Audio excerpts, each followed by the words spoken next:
Turn these mics on. Hello! I'm Larson. Also Cal. Hi, everybody. This is Overrun. My apologies for mistakenly having the show unlisted. I think I know why. I think I know why that happened. Oh, really? It was an oversight on my part. Oh, okay. Because I was going to... Our NXT video, I was going to stream it directly to the main page and upload to Patreon. Instead, I decided to do it the other way. Yeah. And didn't change it to public from unlisted because I forgot I had done it. So my fault. I apologize. We ended up by the end of the show having almost 500 people. But the mods are saying that there was no bots in chat today, so that's cool. That's good. So if there's any upside for me being an idiot and making a mistake of that magnitude, I guess that's it. Otherwise, thought the show went pretty well. I had fun. Yeah. It's a fun show. When I first came on here to do the show, super anxious, super nervous. But now, like, getting settled in, it's been a lot easier. Because I remember the first time I came here, you guys were talking to the friendos. Yeah. On Overrun. And I was just like nervous to like tell a story, I was just like, oh God. And I just see Mayhem like looking at his phone, not giving a gosh darn. Yeah. So I don't know if Mayhem gets anxiety. He doesn't seem like the anxious type. I don't know, man. There's been some, he's a big wait, hold on, let me see here. Here's the problem. Yeah, he's pretty good at doing that stuff. Oh, okay. Yeah, but no, yeah, you've acclimated yourself incredibly well. And I think it helped that watching Fighter Fest. Yeah, that helped big because it was so spur of the moment and there wasn't anything to think about or like it's like, all right, I'll just show up and see what happens. Yeah. So that was fun. It's been good. And I'm happy that the Friendoverse has embraced you fully. Yeah, they want me to kick Steve out and have you on full time. Well, that seems to be the unanimous consensus. Well, that sounds all good and dandy, but you got to have Steve here. Yeah, I suppose. It's driving me. I like it, but I don't like it when they say that because it's like Steve's done a lot. Yeah, I know. And it's just like, come on, what are you guys doing? I barely do anything. I just come in here and I talk a little bit. Like that's about it. I share a little bit. Like there's some guys in this area that I want you guys to come on the show to add to it. Like, man, like having Dutra and That'd AJ, because they both be great because they both had extra work, and having them explain like the process of being an extra. I've never done extra work. Yeah, I've talked to Alexis Derevko. Yeah. About that, he's another local wrestler. Yeah, because he did some extra work back in the day, so he mentioned a little bit about the process of that. Yeah, and it's all really weird, interesting stuff. Yeah, and like get AJ Kirsch to come here and like he has a YouTube show that he's trying to promote. So if you got friendos, go follow AJ Kirsch. Yeah, AJ's a cool dude. And then because he talks about his experience with like Tough Enough, his experience with doing mocap for 2K games for WWE. I really want to talk to him about the Rock the Promo thing he did. Yeah, and then him winning Rock the Promo. The guy that won Rock the Promo, AJ Kirsch, he's also Broseph Joe Brody for Hood Slam. So I just could, and especially like with the audience, with the friendos, I think they'd really appreciate a lot what AJ does. Totally. Because AJ is one of the guys that I go to for advice a lot when it comes to the indies and promos because he's one of the best. And yeah, he's a great talker. He'd be a great guy to have for developmental for like as a promo coach. Totally, yeah. If that'd be a role for him, I think he could fit in really well. Because I don't know who runs it now. Ryan Katz was helping a lot with promo class because he was smiling something, and I don't know how they discovered Ryan Katz. He's something to like. He was the guy with the vaudevillain show. The vaudeville when he'd come out, bear you witness. Oh that guy, yeah. that little dude that came out. That's Ryan Katz. Gotcha. So, that's someone who I think AJ would thrive in that role. Totally. Totally creative. Because he's a really creative guy. He is. We got before we get to non-news, got a couple quick questions here that we can address. Trey Saunders wants to know, Cal, what are your favorite and least favorite body parts to work out? Legs is my least favorite. I think it's kind of universal. Legs is such a pain in the ass because we're on our feet. Well, most people are on their feet all day. So after you do legs, and like I have naturally big quads. and they cramp easy. Oh. It cramps so damn easy. And I'm still trying to figure out the format on how to do legs so I don't feel like they're sore. Because if my legs are sore and tired, I'm like one of the most unproductive people on the planet. So like doing legs just takes away me wanting to be productive. Yeah. I mean, I'll ride the bike and I'll walk around and like I will lift on the machines leg stuff occasionally. Yeah. But man, it sucks. And I had knee problems Yeah. and like a lot of you guys don't know this, but I was born with a club foot, and that's a pain in the ass to do legs because I don't have full mobility with my right leg as much because I have a stupid club foot. So yeah, feet cramps suck. Yeah, I hate legs. That sounds terrible. Yeah. Yeah, I'm not a fan of either. What's your favorite? Favorite, since I've had to do so much damn shoulder rehab, I like doing shoulders a lot. Shoulders is fun. I get bored doing arms. Really? I just don't. I hate lifting arms. Do you do a separate arms day, or do you do a conjunction with the larger party parts? I'll pair it up, but it's such a redundant lift. Like it's just arms. Yeah. Arms. I don't like shoulders, dude. You can hit shoulders any angle, Mm-hmm. and I think that's why back. You can do back from different angles. Totally.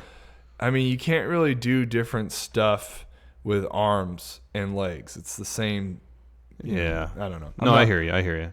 Arms always feel like it's a massive tease because you do an arm workout, especially you do both if you do biceps and triceps. Yeah. And you walk out there and you're feeling like the most jacked person in the universe because Yeah. your blood is all rushing to your Yeah, muscles yeah, there. And like 45 minutes later, you're back to how you were before. Yeah, it's just like, it felt, and then sometimes your arms don't feel sore after doing arms. Yeah. And then it's like a damn chore to get your arms super duper sore. I know there's people out there like, I got arm workout, make your arms sore. Oh, you just gotta do this. Yeah, but everybody's got 2.5 hours at the gym to I don't get that done. Yeah, I don't want to spend my entire day, and I get distracted easily too. Like, and I don't like. I feel like a douche doing arms at the gym too. I'm down with doing like chest stuff, and I'm down to doing shoulders because like you can't really look douchey doing shoulders. Shoulders is great. Yeah, shoulders is kind of the more unappreciated body part. Yeah, I love doing shoulders. It's my favorite type of lifts. Ben Espinosa also asked about LAX. They dropped those Impact Tag titles before Slammiversary and then lost the rematch. Here their contracts are up. Where should they go, WWE or All Elite? Man, probably All Elite because I would love to see them versus the Young Bucks. Hell yeah. Because I feel like their style, it's hard because, okay, their personality and the way they carry themselves says Usos to me, the way the Usos portray themselves. Mm-hmm. So I don't feel like it would make sense. And I just don't feel like it would make sense. And they're not exactly the most physically built guys. No. But they're athletic and they can move. Insane, yeah. So I feel like they'd fit better with AEW's format. Yeah.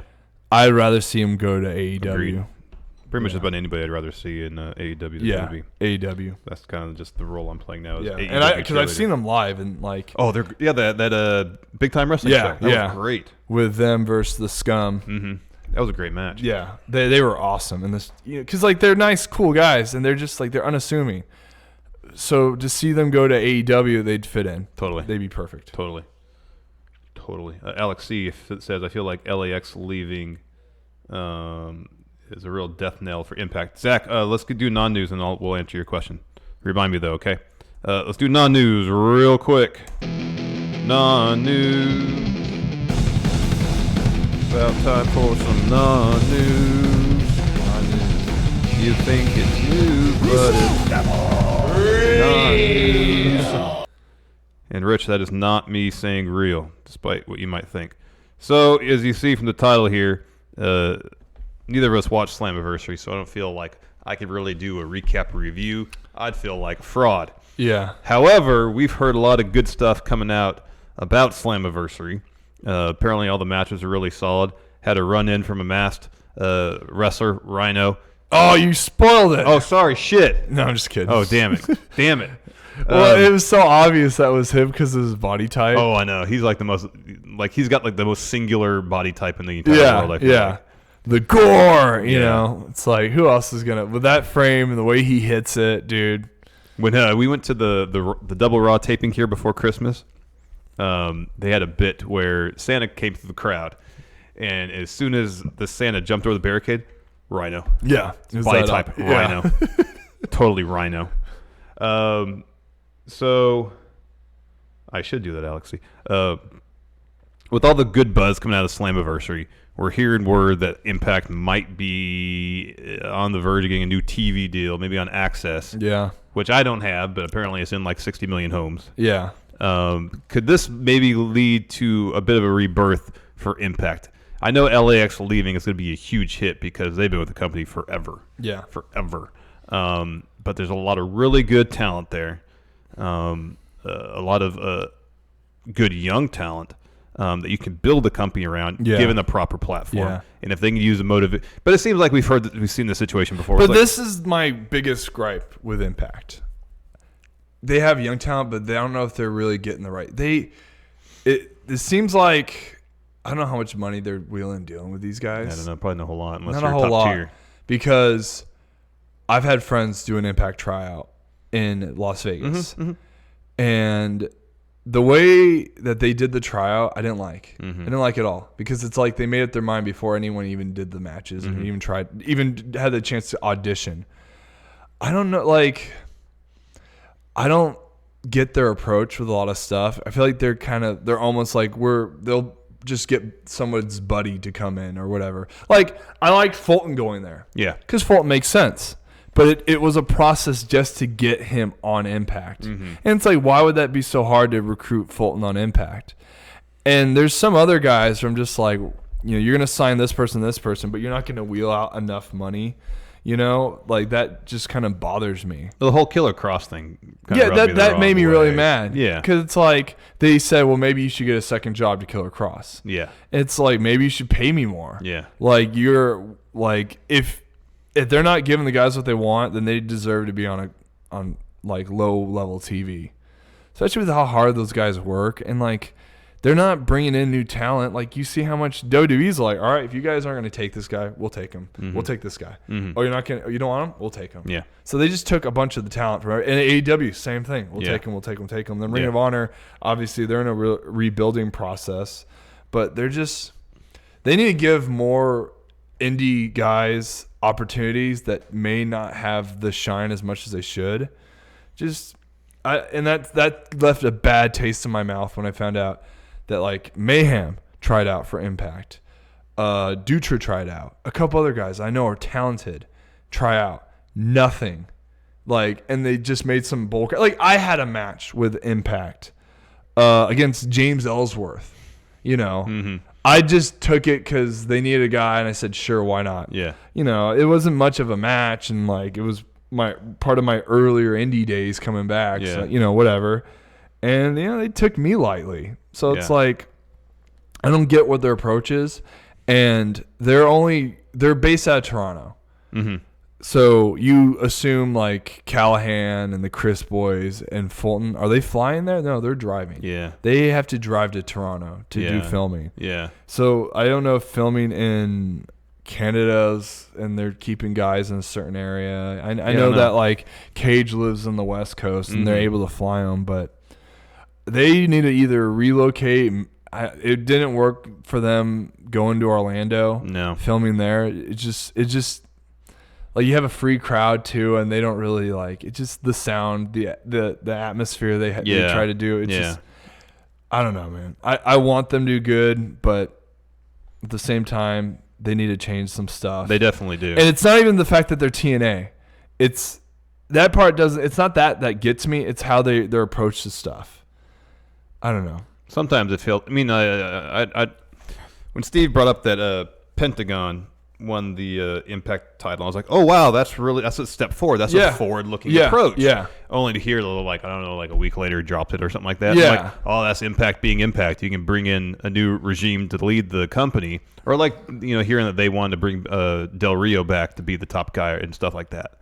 I'm like, why? He's never. That's what I'm. Yeah. He's never put. That's what I'm saying. Why keep these guys around that don't? You've had the same people around, and like, you can see that these guys are leaving.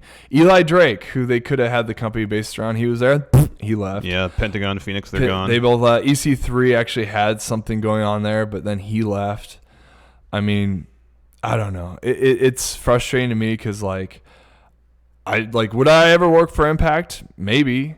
they'd had like, but it's a bummer to hear that Killer Cross is, he's having frustration with those guys because like they said, well, if you're not getting paid enough, same with Scarlett Bordeaux. Get a second job. It's like, what? Okay, they can come be substitute teachers with me. Like, they're not going to want to do that. No, screw that. No. And I'm glad Slammiversary was great. I'm those guys defending it. Hey, cool, you guys are busting your ass, but the guys behind Impact aren't busting their ass. The wrestlers, yeah, they all are. But they need to think of more stuff creative and bring more people on the show. Because I just see the same guys over and over again. Yeah. Do something different. I mean, as long as I start with a TV deal, if they get a better TV deal, that can hopefully lead to greener pastures for them. But if they don't get on, I mean, Access is a step up from Pursuit because no one has Pursuit. Yeah. But Access isn't exactly in hundreds of millions of homes. Yeah. It's on Pluto TV, I found out, at least. No. And I think there's a Pluto TV app for Xfinity. Yeah. So next time there's an Access event that looks like it's worth watching, I'll look into that. Yeah. But otherwise, without a good TV deal, Impact's just going to be Impact. Is that the thing? Like, if they got a better TV deal, would that means they would have more money to like Depends do on stuff? the arrangement. Because it's tough filming in Toronto when not everyone's from Toronto or Canada. If they did filming, if they traveled around and did filming, but they seem to like be in the same spot because it just saves them money. Jose Avila says, nobody wants to book a cruise on a sinking ship. Impact has been the Circuit City, nice reference, That's good, yeah. of the wrestling world for a while now, just waiting to close up shop. They're like the cockroach of the wrestling business, though, because they stay alive. you think they're done for. They keep finding a way to keep their head above water. Yeah. And they stick around. Anyways, Zach S. Oh, Pluto TV thing only shows old episodes. Well, that's bogus. Yeah. Zach S., ask your question again, and I'll answer. I knew it was employment related. Yeah. We'll open the floor to questions now. I don't know if Yeah, we exactly I'm down for answered the question of the title, but whatever. This is overrun. This is more for discussion. Yeah, we can keep it personal, just chit chat whenever, about whatever. The impacts or the issues of the Impact run far deeper than a better TV home, though that is a huge aspect of it. Yeah. Alex C says when Impact actually ends, it'll be like when Blockbuster Video finally died. They could have just bought Netflix. Yep. That's all they had to do is buy Netflix. Yep, and they had the chance. And they screwed up. Chris Ramprasad, are you going to see Stuber? I would like to. Hey, Chris Ramprasad, thank you for buying a shirt, by the way. I really appreciate it. So thank you, bud. Am I going to see Stuber? Not in theaters. I don't see any movies in theaters these days. I won't see it in theaters. But I love Dave, though, so I'll see it. Yeah. Jason Dwyer, Caljack, what's your favorite current finisher? My finisher. It's really good. My Grizzly Gut Wrench. It's really good. GTS. It's really good. And the fact that I could attempt it on a man that weighs 340. That's something else. And I'm like, okay, there's some hope here. There's a chance. I just, on that particular day, I have to eat really good. I have to make sure when I lift, I feel great. That's proper. And I have to hope that the dude ain't sweaty. Yeah, you got to have your prep in place. Yeah. David Fishkin, dream Haas match for you, Cal. Could be any Haas wrestler ever. Ooh, man.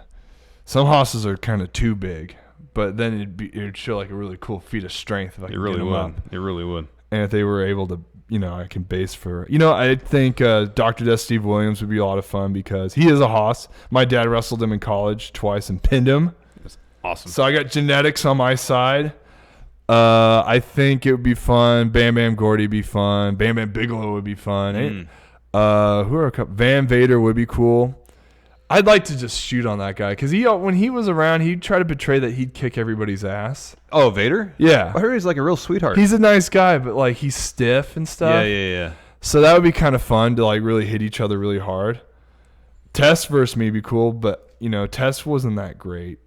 Yeah, he's a big guy. Yeah. You know who reminds you of Tess? Someone made this comparison with like Big Cass was similar to Tess. Yeah, I can see that. I can see that. I did see the Cultaholic top 10 Haas list. Stan Hansen would be fun to go against. Who was number one on their list? Stan Hansen. That's a good pick. Yeah, just because that lariat and he is prime Haas. He is prime Haas. He looks like he just rolled out of bed and didn't work out. He was thick, dude. Genetically, yeah. Yeah. Just did you ever see his like Hall of Fame speech? No. It was pretty funny. Did he admit to not ever working out? Not really, but Okay. you can kind of see how his approach to life as a pro wrestler was so much different than everyone else because like everyone's he looked good for his age. Oh, we saw him at StarCast. He looked the same. He looked the same. Great. You know, and he probably never took anything illegal. You know, probably just a natural guy. That's kind of like that's my approach on how he takes things. Yeah. How about Giant Haystacks? He's big, dude. That's way too large. He's big. Mark Henry. I've spoken and been around Mark. Mark's big, but it'd be a big strike match, and I can get him up with a scoop slam. I scoop slam Strowman when we were in class all the time. Oh wow. Yeah. We did a drill, and it was me and Strowman, and Bill DeMott was the guy running it. And like when someone would mess up during the drill, Bill would kick him out, and that's where that whole bully mentality would come in. He's strict about that. So then me and Strowman came up, and Bill said something like, "Oh boy, I'm ready to kick you guys out of the ring." And Strowman and I were like, "Screw that, we're gonna do this drill right." So the drill is, Strowman was in front of me. Strowman hits the ropes, and then I scoop him up for a scoop slam. I set him down. Then he hits the other ropes. Okay. I face him, pick him up for a scoop slam, and we did that. God, we must have done that like 3 times through. Oh, wow. So it was 12 pickups. Yeah. And it's that training that some people like and some people don't. And like I have that amateur wrestling background, so it's like you got to do it no matter what. And some guys are like, screw that. So I remember doing that drill with Strowman, and it was hilarious. I've done a lot of drills with Strowman now, thinking back on it. Like me and him we had good chemistry. That's cool. Yeah. Zach's question is I work Monday through Friday at UPS unloading for 3.5 to 5 hours. I need help. I help around my place, groceries clean, take the dog out, and currently getting a second job that does not test because I smoke. Would that define me as lazy? No. Just because you smoke? Well, smokes weed. So? Yeah. Everybody smokes weed. I don't smoke weed, but I know a lot of people that do. I think for the most part, the stigma associated with smoking marijuana is largely gone. Yeah. I mean, it's becoming a lot more acceptable. Like with the CBD oils, and there's more medical use for marijuana than people really, like who cares? I will say this, you know what? You're not lazy. You know who used to work for UPS and made an honest living before he came to NXT was Angelo Dawkins. Angelo Dawkins worked for UPS. Now look at him. He's NXT champ. There you go. Or tag champ. Zach Stolpa asked, Cal, in NXT, did you ever meet ZZ from Tough Enough? I did. And how was he around the facility and coaches? Lazy. He sucked. Didn't like him at all. He didn't, like, the way he's portrayed Breaking Ground is exactly the best. Well, so there's a funny moment that you guys will never know that happened on Breaking Ground. I was standing right by ZZ when he was trying to do the blow-up drills, and, like, he's just being a little, he's being a little baby. And I feel like the people of Breaking Ground kind of set a narrative to him that maybe he should. That's the gimmick he should have for the show. show. So I think they might have like said something to him, like and then so the reason why I say that, I don't know if that's true or not, is because Bull Dempsey looked over at Coach Bloom, A-Train, and he's like, "Is he working? Like, is he really that pathetic?" Oh, really? Because we're doing grape squishers, or you're doing high knees in the corner, and then the coaches would blow a whistle, then you do a drop down, and then you get back up. So he was like, just struggling, just like looked like a little bitch. Yeah, I am burying him. What's he gonna do about it? No, I'm just saying but like there were other days that he would be, he was do more stuff, and like he lost weight and got in shape, and like I don't know, it's a weird dynamic because they kind of like mirrored us too in Breaking Ground. Yeah, but I don't know, ZZ. He was a fan favorite because of the way he talked and his background. Can you wrestle alligators or something like that? Yeah, he's an alligator wrangler. Yeah, but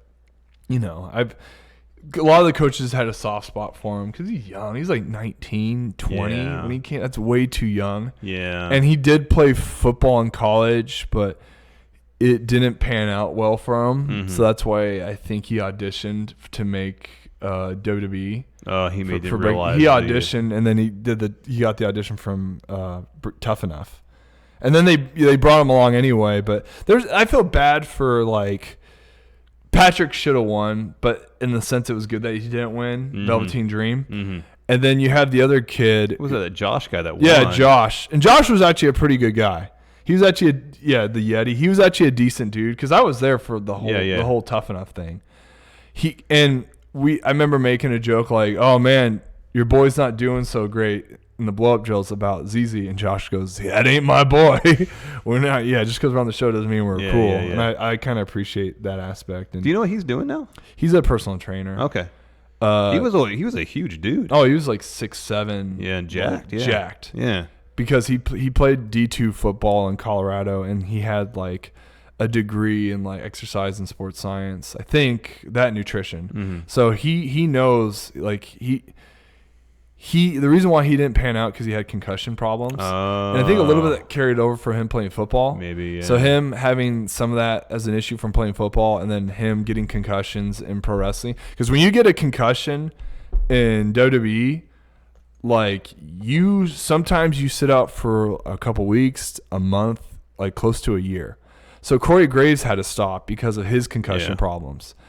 And, obviously like same with Daniel Bryan. Mm-hmm. So the Eddie was just kind of like doing nothing during that time. Like they wouldn't let him do anything. Like even working out, I think they restricted him. Oh like my gosh. lifting. Yeah. So it was bad.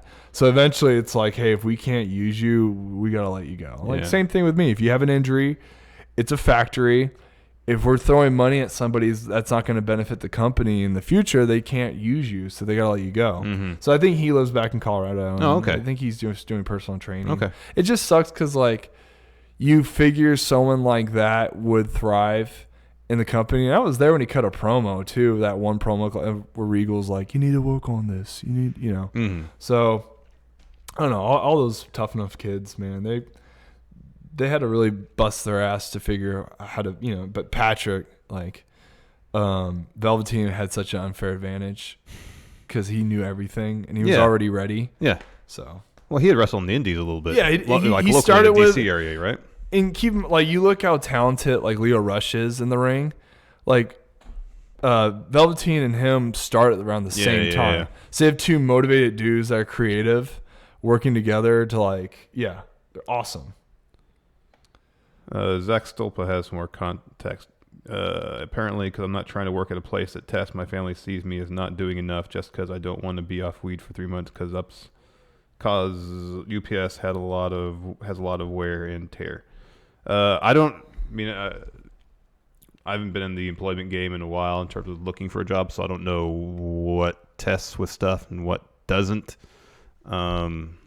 So I don't know what kind of options there are for places that for sure don't. Because all I do, I just wrestle and I just do substitute teaching, so I don't really have a boss. Yeah. Yeah, I don't know. So I mean, best of luck, Zach. I mean, if the larger question is, if you're worried about what your family thinks. And like the same time, someone had something that they wrote about the whole family stuff. If you're making like an honest living and your family's giving you smack about you smoking weed because they think you're unmotivated. Like my dad's totally against that stuff. He hates pot. I don't smoke weed because I just don't like it. But a lot of guys can do it and they're functional. And it's like, yeah, if you can get your job, if you work good and you do it as a way to unwind at the end of the day, yeah, that's fine. Just don't do it beforehand where it smells. Yeah. I don't know. Yeah, just don't go to work. Pick and choose. Don't go to work stoned, I guess. Yeah. Yeah, I mean you'll be fine, Zach. Yeah, I wouldn't. You'll be okay. Wang Choco says university teachers don't get drug tested. I wonder if grade school teachers get tested. Substitutes don't. I think regular teachers. I don't think so either. It depends on the state. I wonder if actually I'm kind of like I would assume UPS doesn't, or at least they don't. Once you get hired, I have an aunt who works for UPS. I don't think she does. Interesting. And she's been there for a while. Okay. And I wouldn't be surprised if she has. So I don't really know. I was wondering if like jobs that involve heavy machinery, moving stuff. Yeah, Otis and Tuck. Lifting things. Like the well, you have to be. It'd be a safety issue. It would be a safety issue. Runs over someone with a forklift. Well, I know for like companies like PG&E. Yeah. And a couple like those construction electrical companies, they definitely drug test because you can't be up there fixing wires. You can't be up there stoned or whatever. Yeah. So I definitely know those type of companies do drug test for sure. Yeah. F-Pop Entertainment, Cal, after the 5-star classic that Taker had at Super Showdown, do you ever want to see him versus Sting? It's too late for that. I don't really care. No. Yep. Nate Morris, Larson, if Cal got into bad booking after signing with WWE or AEW, would you find it hard to criticize him? I hope not. Well, I mean, if it was a situation where you got bad booking with WWE or AEW, I wouldn't be critical of you. Yeah, I'd you be guys critical of the company. Yeah, and also I think if I either got signed by those companies, it wouldn't be one of the cases where I'd stop talking to you guys. Like I'd still I wouldn't be the little mole to like feed you guys.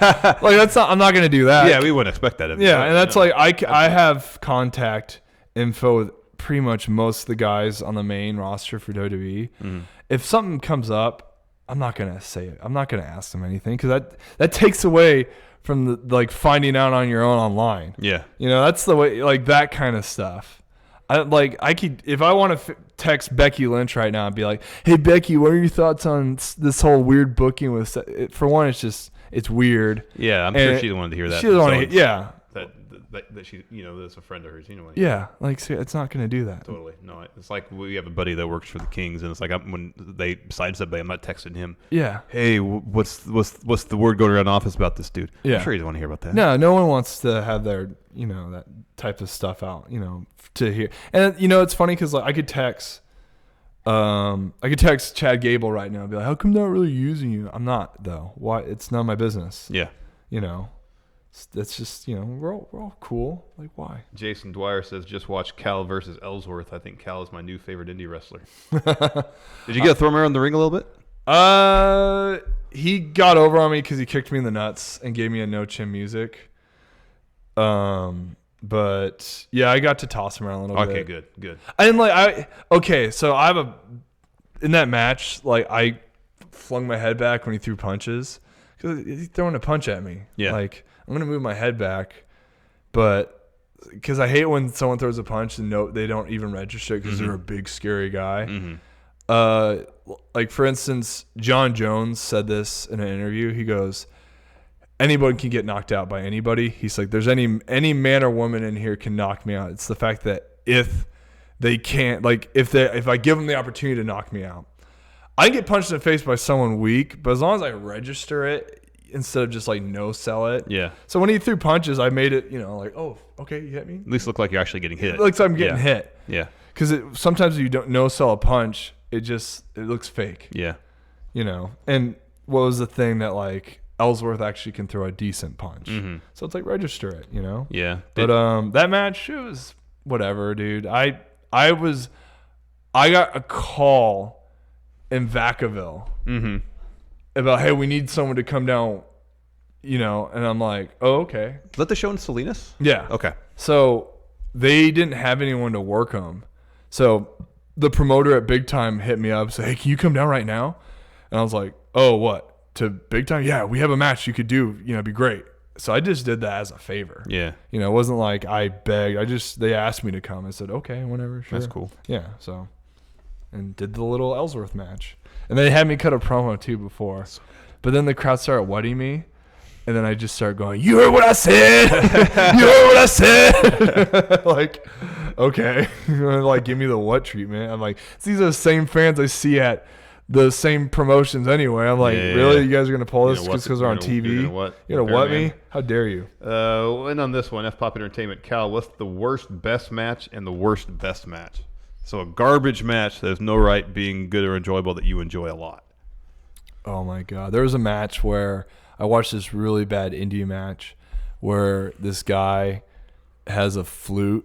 And it's not like this. It's not like the Jinder and the Kali match where they're playing the flute, and then you have San Martino's snake. That is really funny. But no, this Egyptian gimmick guy started playing the flute, and he hypnotized these two guys. Oh, okay. And that was really funny. Also, there was what was the other one that's good to hate, or what? What was the other part? Oh, the match that's considered good, but you don't really care for it. Oh, man, there's a lot of those. And it's not that, like, it's just, I don't know, man. I hate, and obviously, like, I'm trying to think. Like, a lot of WWE matches are considered good, but I don't like because they do so much stuff on the outside. But they have to keep things creative wise, and like the guys have to do the same moves over and over again because that's what they're taught. Mm-hmm. So then their way of like fixing that is they'll go to the outside to do some stunt to kill time. Yeah. Man, there's a lot of those kind of matches I don't like, but I mean, like, not really. That's tough to say. Like, there's a lot of really good matches, but if you know it's a good match and you don't like it, that just sounds weird to me. Yeah. Like, was there any matches that people think are good but you don't really like? I'm sure there is. I had a hard time thinking ones where matches that have the reputation for being really good. Here's one I think. I mean, I know a lot of people really love it, and part of it maybe just because I'm not a huge Bret Hart guy. Yeah. Bret Hart Stone Cold at WrestleMania 13, the one where it ends where he's bleeding yeah. Like the finish is awesome. Yeah.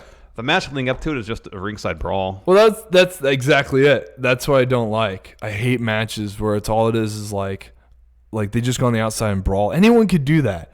That's like a good way to kill time. If I had a promoter and we're the main event and he says to me, "Hey, Cal, you got 20 minutes." Yeah. And we kind of go through all this shit, and then we can't think of anything else to do. It's like, we can just brawl on the outside to get like the fans' interaction to wake them up or something. Mm-hmm. That's usually that's why a lot of times they brawl. It's just to wake up the fans. Yeah. And then they do a crazy spot where you go through the chairs or something like that. Yeah. But someone gets tossed into the audience or something like that. I've done that so many times, dude. It's just a way to kill time. That's all it is. I'd like from a storyline perspective, the Stone Cold Bret thing. I get it was like it was a blood feud essentially. These two men hated each other, and rather than doing a competitive, it was a submission match, a competitive mat-based match, they would go out and just beat the hell out of each other. Yeah. But it's like 20 minutes, and like Bret has the upper hand for the most of the match. Yeah. He's out there beating the hell out of Stone Cold. Yeah. This question I just want to answer is Trey Saunders writes, Cal, your thoughts on Sabatini and Moss?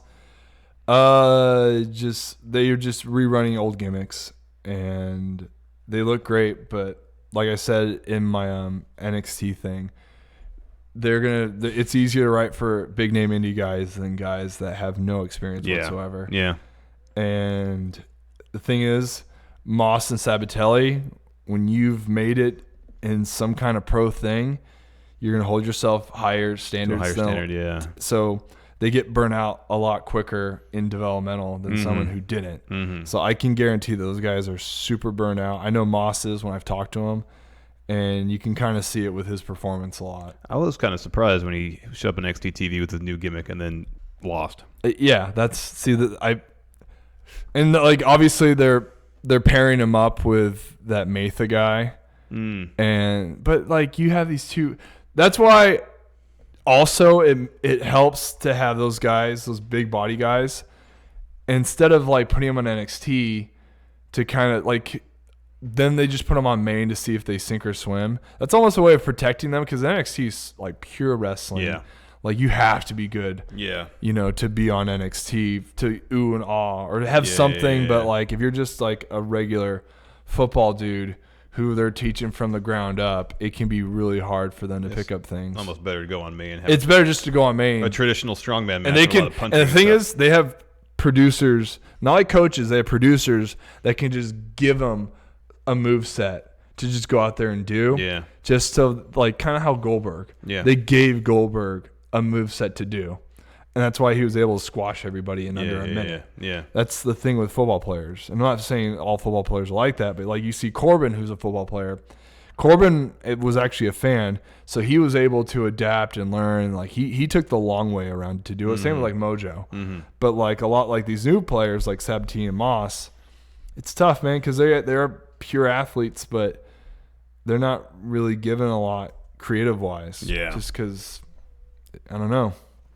I mean, they look great. Yeah, they're jacked. Yeah, they're jacked. Like Tino, especially. He doesn't seem like he has an ounce of fat on him. Oh, no, dude. He's like a Clydesdale. He's like a horse, dude. He's but I don't know. Who was the last football player that got moved up to Maine? Because it's been a while. Because I know Dawkins, I wouldn't count him because he just played JUCO ball and he has a wrestling background. Montez, he's a military background. Tucker and Otis are wrestlers. Amateur background. Corbin played 4 years ago? 5 5 years ago. I think Because he played for Arizona. Cardinals, yeah. Played for the Cardinals. And he went to Northern Missouri for football. For He was D2 school. O-lineman, right? Yes, he was a Guard? guard. Yeah. But who's a football player? I'm trying to think. Can't say Mojo is. No way Jose is military. I don't know, man. I can't think of the Yeah, I last. can't think of anybody other than You might think Braun Strowman played football, but he did not. he's almost too big to play football. Yeah, he wasn't like a tackle or anything. You wouldn't be able to move the way he does now if he played football. Yeah. Yeah, might have been Barron and Mojo the last. I think they're the last football players to get put up. Yeah, I think so. Yeah. Seems right. Yeah, it's crazy. That's actually kind of long. That's been a while. That's a long because I'd assume because you think Dylan Miley wasn't a football player either. He was Dylan Miley worked in construction, and he just walked into the gym where they do an American Top Team. Yeah. In Colorado, and he met Bobby Lashley. Yeah. And then Bobby Lashley put a word in to get him a That's tryout. crazy. Yeah. So That's crazy. That is crazy. Yep. Well, thanks for joining us, everybody. We'll be back at it tomorrow, and we'll see you later. Yeah. See you guys tomorrow. Goodbye. Later.